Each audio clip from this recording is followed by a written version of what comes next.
أعوذ بالله من الشيطان الرجيم بسم الله الرحمن الرحيم وإن يمسسك الله بضر فلا كاشف له إلا هو وَإِن يَمْسَسْكَ بِخَيْرٍ فَهُوَ عَلَى كُلِّ شَيْءٍ قَدِيرٌ۔ اس توحید کے مسئلے پر یہ چوتھی دلیل دی ہے اور فرماتے ہیں وَإِن يَمْسَسْكَ اللَّهُ بِضُرٍّ، اور دیکھیے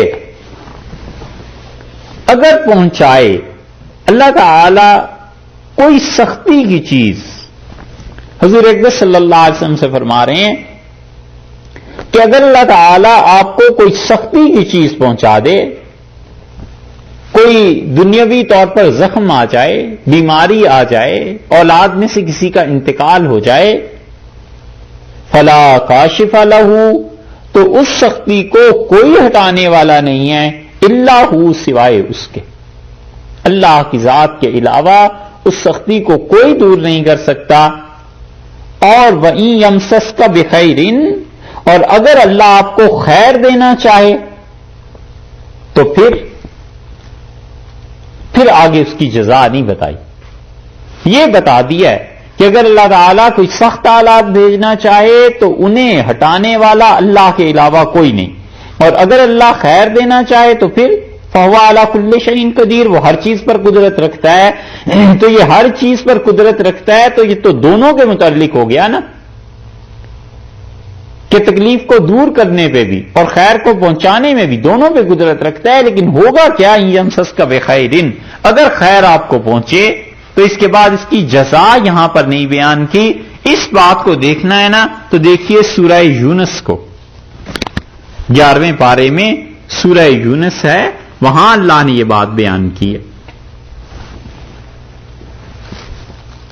سورہ یونس 10ویں سورت ہے، 11واں پارہ ہے، اور اس کی آیت نمبر 107 ہے، جہاں تقریباً سورت پوری ہو رہی ہے۔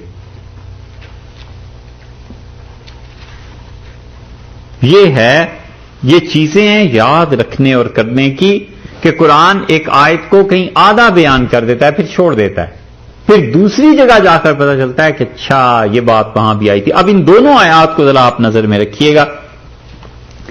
وَإِن يَمْسَسْكَ اللَّهُ بِضُرٍّ، اور اللہ اگر آپ کو کوئی سختی کی چیز پہنچائے، کچھ تکلیف، فَلَا كَاشِفَ لَهُ إِلَّا هُوَ، تو کوئی اس سختی کو ہٹانے والا نہیں ہے مگر اللہ ہی کی ذات۔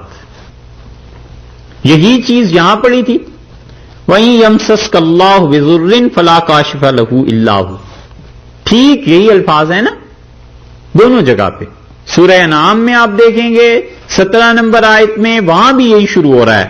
یہاں پر سورہ یونس میں 11ویں پارے میں دیکھ لیجئے 107 نمبر آیت میں ٹھیک یہی الفاظ ہیں، وَإِن يَمْسَسْكَ اللَّهُ بِضُرٍّ فَلَا كَاشِفَ لَهُ إِلَّا هُوَ وَإِن يُرِدْكَ بِخَيْرٍ، اور اگر اللہ ارادہ فرمائے آپ کے ساتھ خیر کا، یہ سورہ یونس ہے، فَلَا رَادَّ لِفَضْلِهِ، تو کوئی ہے ہی نہیں جو اللہ کو اس کے فضل سے ہٹا سکے۔ فَلَا رَادَّ لِفَضْلِهِ، تو کوئی اس کے فضل کو ہٹانے والا ہے ہی نہیں اس دنیا میں۔ کون ہے جو اس کے فضل کو آپ سے ہٹا سکتا ہے؟ وہاں بات آدھی ہو گئی نا، وَإِن يَمْسَسْكَ بِخَيْرٍ، اور اگر اللہ آپ کو خیر دے تو پھر آگے کچھ نہیں تھا، یہ آ گئی بات فَلَا رَادَّ لِفَضْلِهِ فَلَا رَادَّ لِخَيْرِهِ، اور اللہ کی اس خیر کو کیا مجال ہے کوئی ہٹا سکے۔ یہ چیز یہاں پوری ہو گئی، جزا یہاں پہ ذکر کر دی۔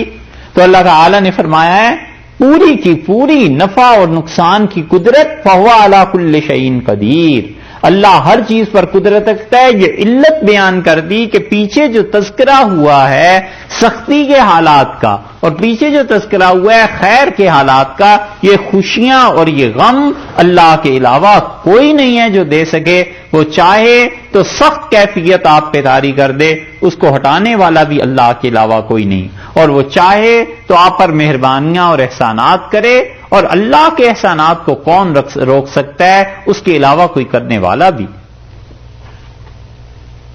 یہ ہے اصل توحید اللہ کی، اور آدمی کی زندگی اس کے مطابق ہونی چاہیے کہ اللہ کی توحید پر پکا ایمان ہو کہ جو کچھ بھی ہے میرے رب نے مجھے دینا ہے تو کوئی اسے ہٹا نہیں سکتا، اور اگر کوئی اس نے نہیں دینا تو کوئی مجھے دلا نہیں سکتا.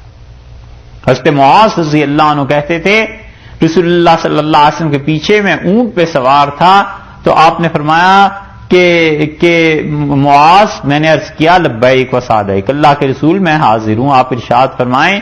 پھر رسول اللہ صلی اللہ علیہ وسلم چپ ہو گئے. مسند احمد میں آیا، پھر تھوڑی دیر کے بعد فرمایا مجھے آواز دی معاذ، تو میں نے یہی عرض کیا. پھر تیسری مرتبہ، اور پھر مجھ سے چوتھی مرتبہ فرمایا اسمع یا غلام، لڑکے میری بات اچھی طرح سن.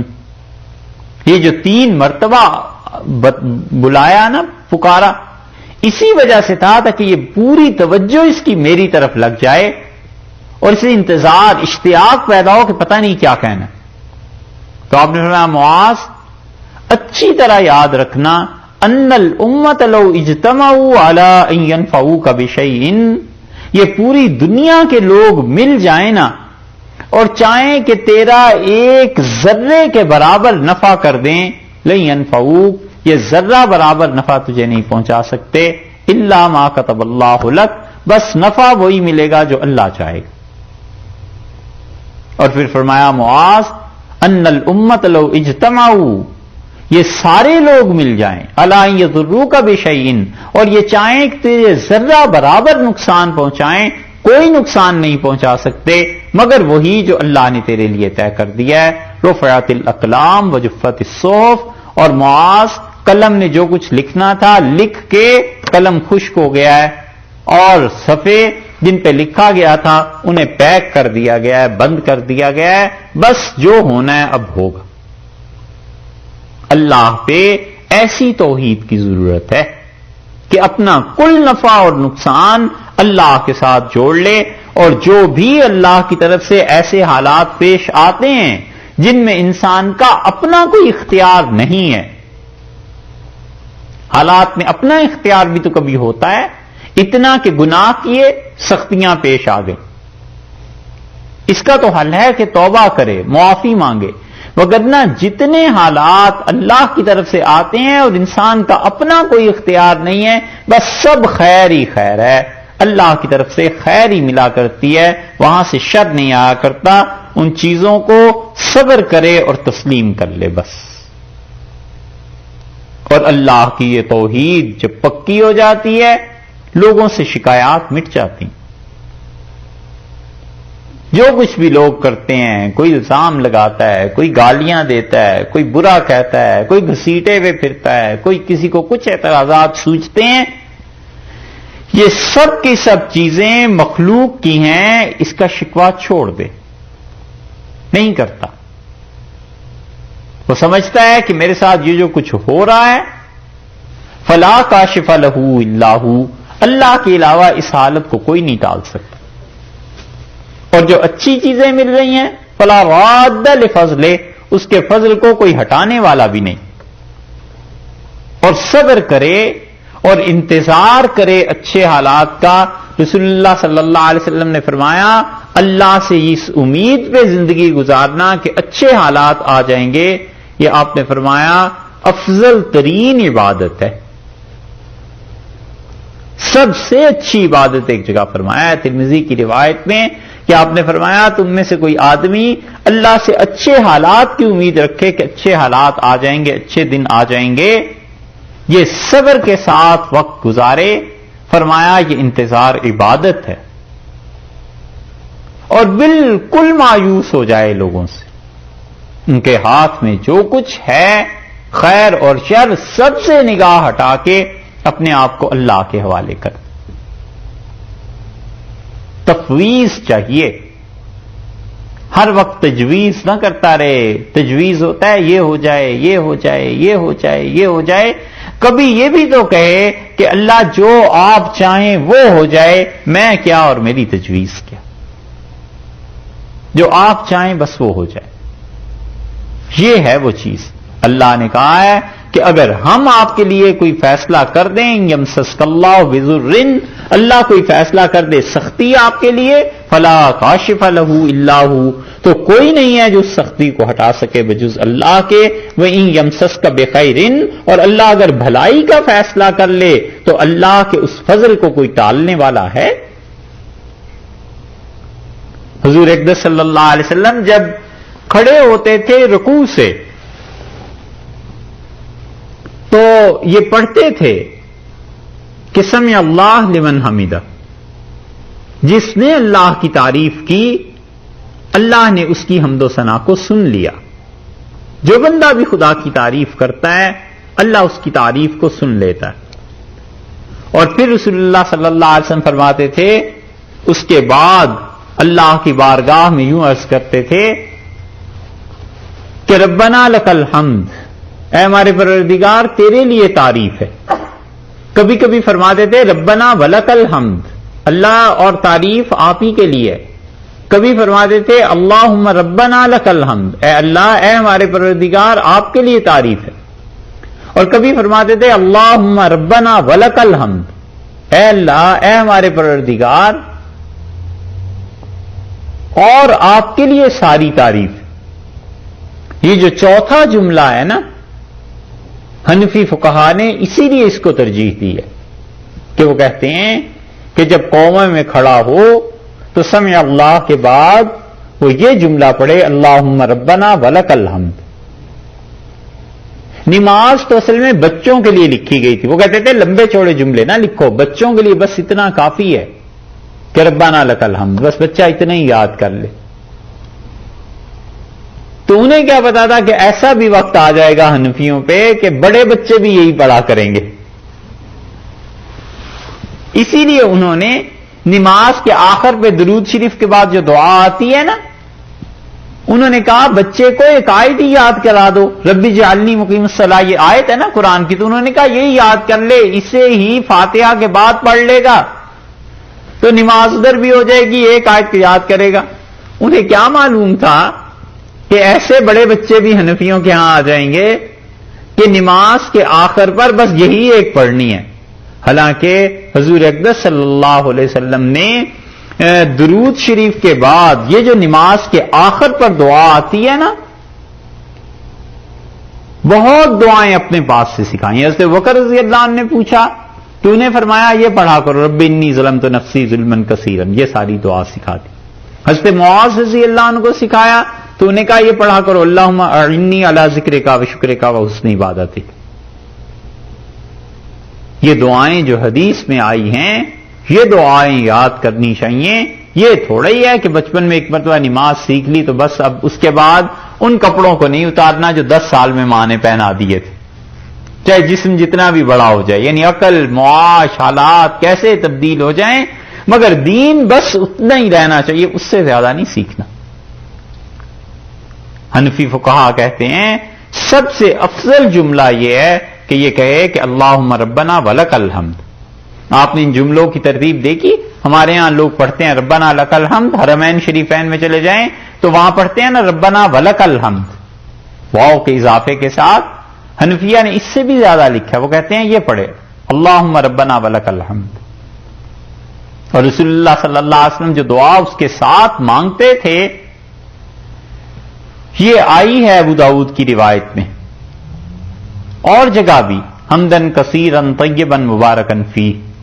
اور یہ آیا ابو داؤد میں کہ رسول اللہ صلی اللہ علیہ وسلم یہ بھی عرض کرتے تھے اللہ کی بارگاہ میں کہ اللہم لا مانع لما آتیت، اللہ کوئی روکنے والا نہیں ہے ان چیزوں کے لیے جو آپ مہربانی مجھ پر فرمائیں.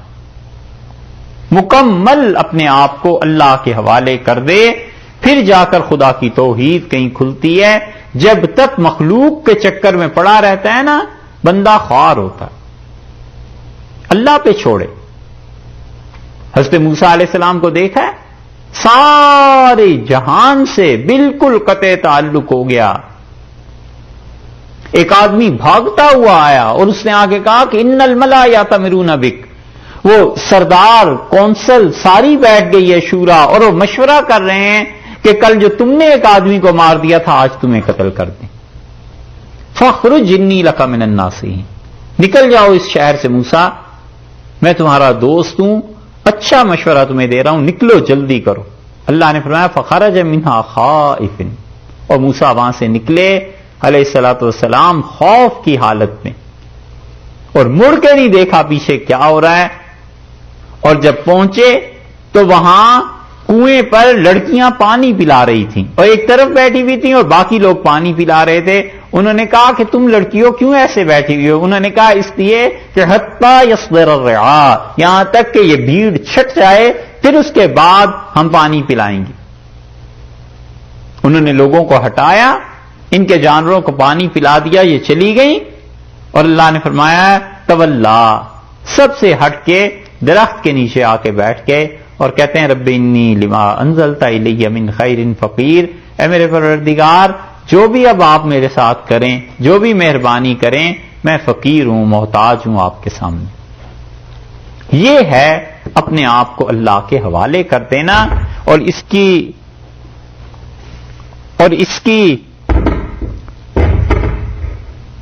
کی ایک چیز یہ بھی ہے کہ یہاں پر فرما دیا وَإِن يَمْسَسْكَ اللَّهُ بِضُرٍّ فَلَا كَاشِفَ لَهُ إِلَّا هُوَ، اور اگر کوئی سختی آ جائے یاد رکھو اللہ کے علاوہ کوئی ٹالنے والا نہیں۔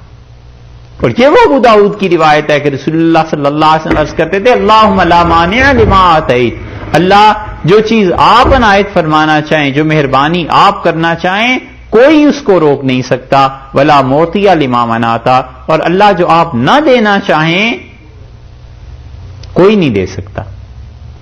جس چیز کے لیے آپ پابندی لگا دیں وہ چیز مجھ تک بالکل نہیں پہنچ سکتی۔ ایک روایت میں آتا ہے ولا راد لما قضیت، اور اللہ جو آپ فیصلہ کر دیں کوئی اس فیصلے کو نہیں مجھ سے پھیر سکتا۔